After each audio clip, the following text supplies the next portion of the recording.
Bonjour, nous allons rencontrer le frère Jacques Lefebvre qui est allé 27 ans au Pérou. Bonjour Jacques, ça Bonjour, va bien? Richard, oui. Alors 27 ans au Pérou, c'est tout un contrat. Hein? Les belles On, années. oui, on va regarder ensemble un peu ton cheminement. Tout d'abord, quand tu es rentré chez les franciscains, toi tu es de Saint-Jean-Longueuil, du diocèse de Oui. Saint-Jean-Longueuil. Alors qu'est-ce qui a fait en sorte que tu es rentré chez les franciscains? Ah, ça date vraiment de ma jeunesse, quand j'étais enfant de cœur. J'ai commencé à servir la messe, j'avais probablement 6 ans à peu près. Puis ma paroisse, c'est une paroisse dirigée par des prêtres séculiers, mais de temps à autre, il y avait des pères bruns qui venaient à la paroisse pour des prédications spéciales. Je ne savais pas qui ils étaient, mais ça m'a attiré tout de suite. Mhm. Puis après ça, les années ont passé, puis là, ben, je voulais être prêtre. Puis pour être prêtre, il fallait, dans ce temps-là, suivre le cours classique qu'on appelait. Alors, mes parents ont fait les démarches que je rentre à l'externat classique de Longueuil, puis c'est là, justement, c'était des pères bruns qui s'occupaient. qui alors, je les ai connus pour le vrai. Là, je me sentais chez nous. Je les avais trouvés là. Et puis, ouais, fait que c'est comme ça que j'ai commencé mes études pour devenir prêtre avec les pères bruns. J'ai appris qu'ils s'appelaient les franciscains. Donc, les franciscains avaient un externat à Longueuil. Oui, sur le chemin Chambly. OK. C'est devenu le cégep Édouard-Montpetit maintenant. Ah, Ouais. ben c'est bien ça. Ça, Ouais. on fait un petit peu d'histoire en même temps. Oui. C'est intéressant. Et qu'est-ce qui t'a vraiment attiré, toi, chez les franciscains? Est-ce qu'il y avait quelque chose... parce que, bon, tu dis tu es allé avec les pères bruns, mais est-ce qu'il y avait quand même une spiritualité qui t'attirait là-dedans, sûrement? Je ne peux pas dire au début que c'était une spiritualité. J'aimais leur genre de vie, là, simple, pas trop compliqué, parce que je ne suis pas une personne très intellectuelle. C'est pas pour des motifs là, idéologiques, et puis non. Mais je sentais bien avec eux, tout simplement, humainement parlant, là, tu sais. Bien avec eux, puis j'ai jamais changé d'idée parce que il y a un bout de temps que j'étais plus avec eux autres. J'ai continué mes études chez les prêtres séculiers. Parce qu'à Longueuil, où j'étais, le cours classique, ça durait 8 ans. Hein. À la fin de la 4e année, je n'avais pas des bonnes notes, puis je ne prenais pas des redoubleurs qui appelaient. Alors, c'est là que mes parents ont fait les démarches pour que je continue mon cours classique au séminaire de Saint-Jean sur le Richelieu. Et puis là, mais j'ai toujours voulu être franciscain pareil. Ah! Fait que j'ai continué, même en étant chez les séculiers, pendant 5 ans, là, reprendre ma versification pour les 4 autres années. Là. Ouais. Quand on rentre chez les franciscains, comme dans toute communauté, il y a le postulat, donc tu as passé tout ça, toi. Postulat, ensuite noviciat, Oui. que tu as vécu où exactement? Est-ce que c'était à Montréal ou Non, dans ce temps-là, c'était à Québec. Québec? On rentrait à Québec en 1966. J'ai fini mon cours classique, puis le même été, là, je suis rentré chez les franciscains. Et puis, il y avait, pour ceux qui voulaient être prêtres, on avait seulement une semaine de postulat. Et tout de suite, on recevait l'habit, et puis commençait l'année du noviciat. OK. Tout de suite, 1 an de C'était noviciat. assez rapide comme cheminement. Oui, oui. Ah oui. OK. Et ensuite, bon, une fois que tu es rentré chez les franciscains, qu'est-ce que tu as fait exactement comme, comme ministère ou qu'est-ce que ça a été ton travail comme tel? Mais d'abord, après l'année de noviciat, c'était la théologie pour devenir prêtre. Là. Et là, je suis passé de Québec à Rosemont. Ah Et oui. c'est là qu'on appelait ça les scolastiques, là, et pour les années de théologie. Alors, pendant ces années-là, bien, c'est là qu'il y a eu le gros changement, qu'on n'était plus tellement nombreux déjà, les franciscains. Alors, on a commencé à aller à la faculté de théologie à l'Université de Montréal. Et puis, fait, là, c'est là que j'ai fait ma théologie, à l'Université de Montréal. Ouais. OK. Puis une fois que tu es, bon, j'imagine que là, tu as eu le sacerdoce, donc tu es devenu prêtre. Et qu'est-ce que tu as fait par la suite? Qu'est-ce que ça a été tes responsabilités? Après les 3 années de théologie, on m'a demandé d'aller à Sorel. On avait une belle paroisse, Saint-Maxime, s'appelait, à Sorel. Alors, j'ai fait 1 an là comme diacre. J'ai été ordonné prêtre là-même, à Sorel, puis j'ai fait 1 an comme prêtre. Et ensuite, je suis parti en mission. Ah, OK. Ouais. Donc, justement, puisque tu abordes le sujet de la mission, alors tu pars en mission au Pérou. Ouais. Ça a été pour toi assez clair que tu es allé au Pérou. Non. Non? Non. Quand j'étais étudiant en théologie, comme étudiant, j'ai pu aller en Afrique avec une organisation qui portait un nom anglais, Crossroad Africa. C'était un pasteur protestant qui avait le but de que les Blancs vivent avec les Noirs. Alors, il y avait tout un groupe d'étudiants américains qui allaient en Afrique pour faire un travail manuel, mais le but, c'était de vivre ensemble. Alors, avec un autre franciscain, qui s'appelait Robert Ringuette, qui n'a pas duré, il a laissé l'ordre après, mais c'est grâce à lui que je suis allé là. Fait qu'on était là un été au Niger. Et puis là, ben, la piqûre des missions est venue assez forte, là. Oui, j'imagine. Puis quand je suis revenu, ben là, ça n'a pas été long que j'ai demandé pour aller, quand je finirais, après ma théologie, là, d'aller en mission. Et puis l'Afrique, bien sûr, j'avais aimé ça, hein. Ben là, ils m'ont dit, ben la province franciscaine, des franciscains du Canada, ils ont des territoires de mission, mais ils n'ont pas l'Afrique. Dans ce temps-là, on n'avait pas l'Afrique. oui, c'est le Pérou, la Corée ou le Japon. Alors, ils m'ont demandé d'aller au Pérou. C'est le même que je suis allé au Pérou. Ah, bon. Puis je ne l'ai jamais regretté. Ah, c'est bien. Je l'ai jamais regretté. Non. Mais là, j'imagine qu'il faut se préparer aussi avant d'aller au Pérou parce qu'on parle espagnol, donc il faut apprendre l'espagnol, etc. C'est ça, j'imagine, que tu as dû faire avant de partir. Non, pas avant de pas partir. du tout. Non, non. Ah, c'est Pas rendu du tout. là-bas. Oui, c'est rendu Ah. là-bas. Il y avait une école de langue là, à Lima même, la capitale. Là. Je suis allé à l'école de langue. C'est un cours assez intensif de 3 mois. Mais il faut dire que 4 jours après être arrivé au Pérou, le supérieur du temps, la paroisse où j'étais, c'était le père Jacques Saint-Yves, me demande de commencer à célébrer la messe en espagnol. Ah bon? Je n'avais pas commencé le cours encore. Ça faisait 4 jours que je suis arrivé. Alors, il est arrivé bonne, des erreurs qu'on fait pour ceux qui ne connaissent pas la langue, là. Et puis, ben oui. Mais, mais là, c'est le cours de langue, là, pour apprendre l'espagnol, parce que c'est l'instrument principal pour pouvoir travailler avec les gens. Alors, je suis resté là 8 ans. À Lima même, à notre belle paroisse Saint-Antoine de Padoue qu'on a à Lima, un collège, là. Fait que là, j'étais là les 8 premières années à Lima. OK. Et puis, ouais. Ensuite, après les 8 ans, là, qu'est-ce qui se passe? Tu t'en vas où exactement? Ils m'ont demandé d'aller dans la jungle. Je suis allé à un endroit qui s'appelle Tamchiaku.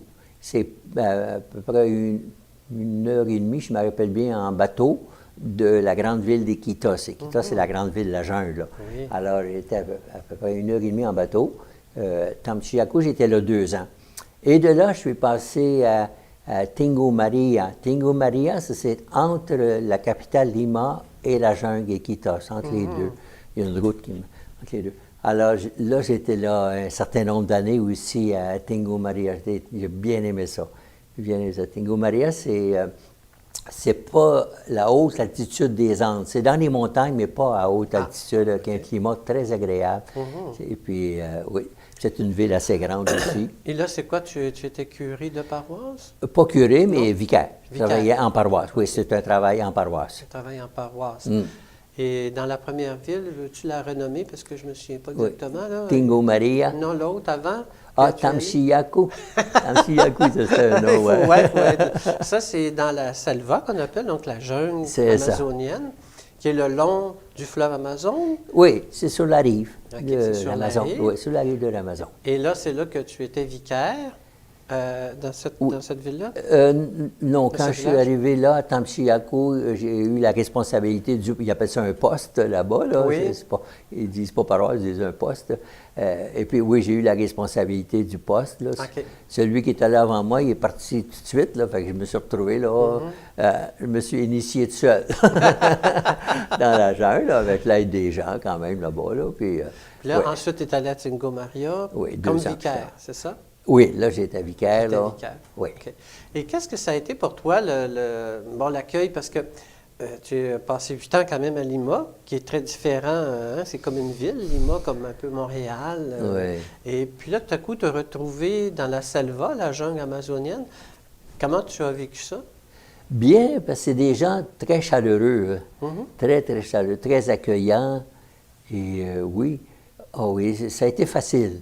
Facile, oui, grâce au bel accueil. Puis la collaboration des gens aussi, ils aiment collaborer dans la paroisse aussi. Fait que c'est ça, déjà, on avait une équipe, tu sais, on part pas à zéro, loin de là. On continue ce que nos prédécesseurs ont fait. On prend connaissance de ce qui se fait, puis on continue. Ah, bien, c'est bien. Ouais. Et à Tingo Maria, je crois que tu disais tantôt qu'il y avait une expérience un petit peu différente. Est-ce que dans les deux cas, c'est-à-dire parce qu'à Lima, on sait que c'est une ville et tout ça, mais quand on arrive dans la jungle amazonienne, là, on a aussi des Autochtones.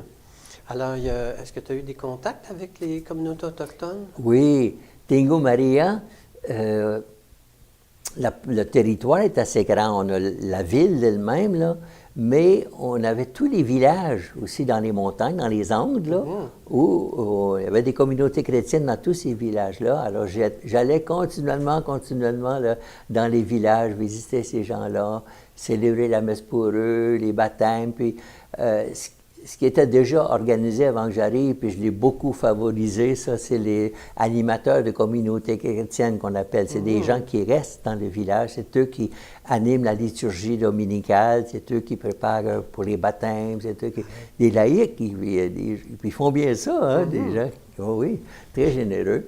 Alors, quand j'arrivais là, c'est pas le travail qui manquait, c'était préparé par ces animateurs-là.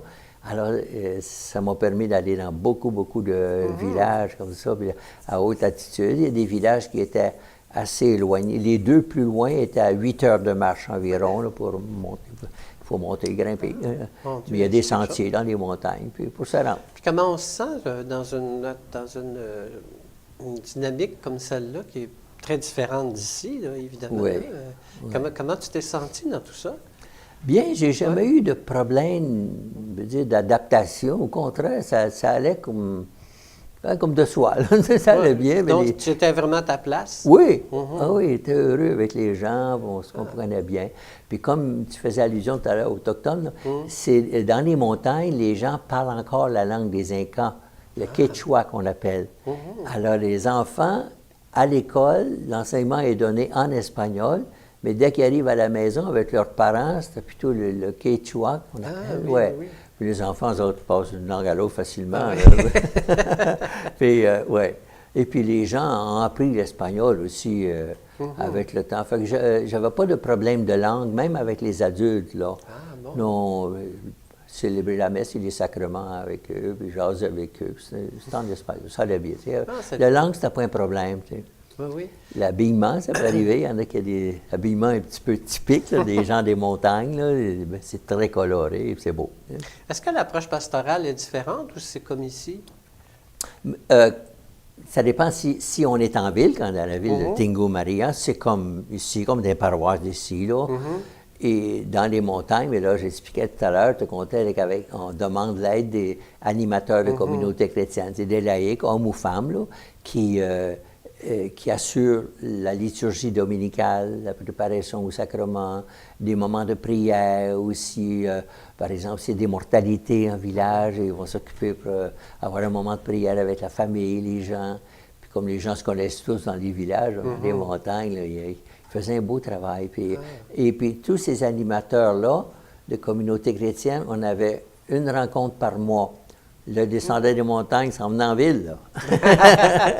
Pour le samedi, là, pour quelques heures ensemble. Puis là, on pouvait leur donner encore une formation, continuer à leur donner une formation de plus en plus grande, là. Et puis le matériel de travail, les initiés, comment s'en servir, toujours pour la liturgie, là, pour l'animation spirituelle.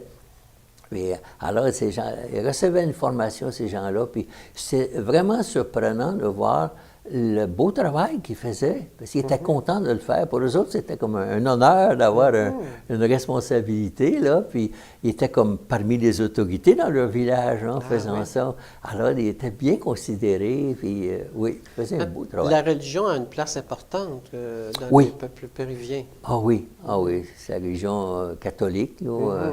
Ah oui, très important pour eux, puis recevoir les sacrements.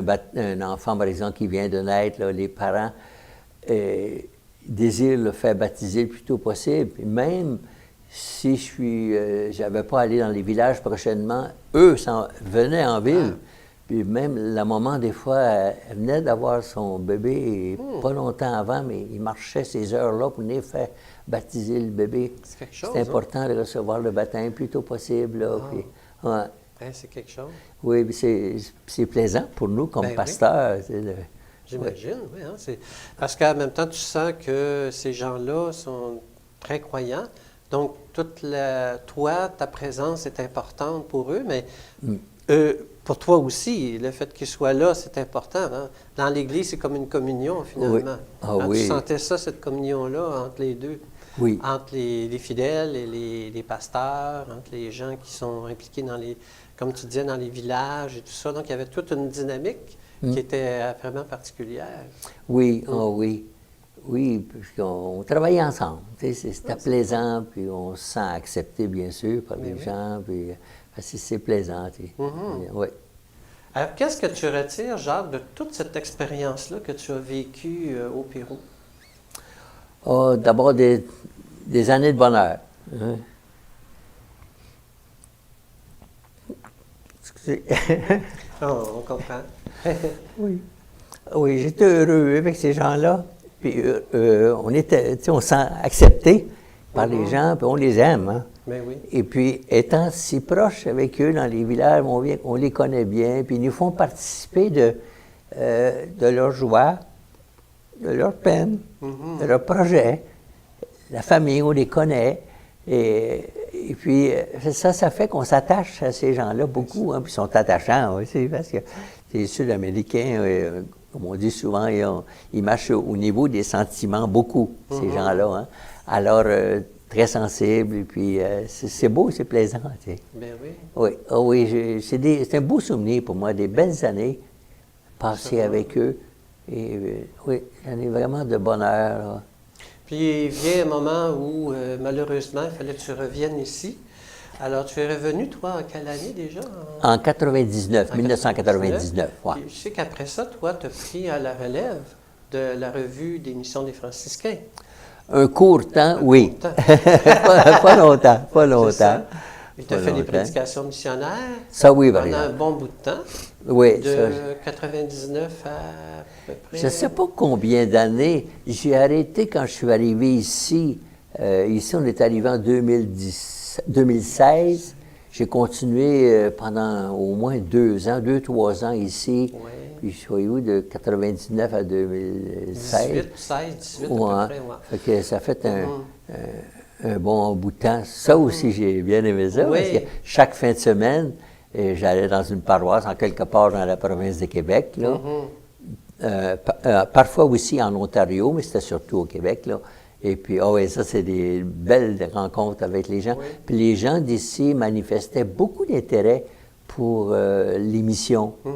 Oui, c'est toujours plaisant. Puis on parlait à l'occasion des messes, il n'y avait pas de rencontre à part de l'homélie au moment des messes. C'était rare qu'il y avait une autre activité, mais c'était ça principalement, au moment des messes, les prédications. Et là, présentement, toi, tu es gardien de la Fraternité Sainte-Marie-des-Anges, qui est l'infirmerie des franciscains, depuis 2016, 16, c'est ça. Depuis 2016. Alors ça aussi, c'est beaucoup de responsabilités. Hein? Oui, c'est une belle responsabilité parce qu'on vit avec nos frères, hein, et puis entre nous autres. Et c'est des frères qui moi, je les ai connus dans le passé où ils étaient en pleine activité. Puis là, les années ont passé, la santé est moins bonne. Et ils viennent ici à Carrefour-Providence, c'est une grosse infirmerie très bien organisée, où il y a, comme dans les hôpitaux, 3 chiffres de personnel. Là. Et puis nous, les franciscains, on était d'abord la première communauté masculine à entrer dans la maison ici. Alors, au début, sur le même étage, il y avait des sœurs, puis nous autres, les frères. Et puis, peu à peu, les sœurs ont passé sur d'autres étages. C'est devenu seulement un étage d'hommes seulement. Et puis, avec le temps aussi, on a accepté d'autres hommes, mais de d'autres communautés. Comme on a eu des missionnaires d'Afrique avec nous, des missionnaires des Saints-Apôtres. C'est surtout ces 2 communautés-là. Oui, on n'a pas eu d'autres communautés. Mais dès qu'ils arrivent ici, ils font partie de la fraternité, on a la même vie ensemble. Puis, ouais, c'est très plaisant, puis il y a un bon esprit dans le groupe. C'est ça qui est plaisant. Oui, c'est des frères, comme je disais, plus âgés, diminués physiquement par la maladie ou l'âge. Ils deviennent dépendants, c'est normal. Alors, il faut s'occuper d'eux autres. Bien, oui. Ça demande beaucoup. On peut dire que c'est une mission aussi, parce que quand tu as quitté ta mission au Pérou, ben finalement, tu t'es occupé de la revue, ensuite des prédications, puis là, c'est une suite, dans le fond, de ta mission au Pérou, Oui. si on peut dire, d'une certaine manière. Hein, c'est d'être avec les gens, l'accueil, etc. Puis on sent que tu aimes être avec les gens aussi. Oui. Oui, c'est vraiment une mission, comme tu dis, oui. Parce qu'il faut s'occuper d'eux continuellement pour... en plus le personnel, comme je disais, la partie médicale, ça, je m'en occupe pas du tout. Ça, c'est bien organisé dans la maison. Mais c'est pour l'accompagnement. Lorsqu'ils ont des accompagnements pour rencontrer des médecins à différents endroits, bien, je vais avec eux. Et puis, ça... Ensuite, des petites choses personnelles, s'arranger pour qu'ils ne manquent pas de pâte à dable, des choses matérielles comme ça qu'ils ont besoin.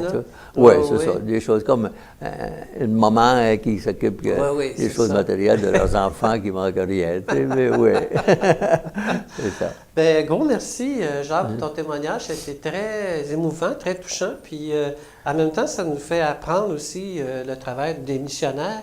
Mais qui se continue aujourd'hui, hein, dans le fond, avec l'accompagnement des frères et tout ça. C'est bien. Oui, c'est bien grand dit. merci. Merci beaucoup. Merci à toi. Merci, c'était plaisant.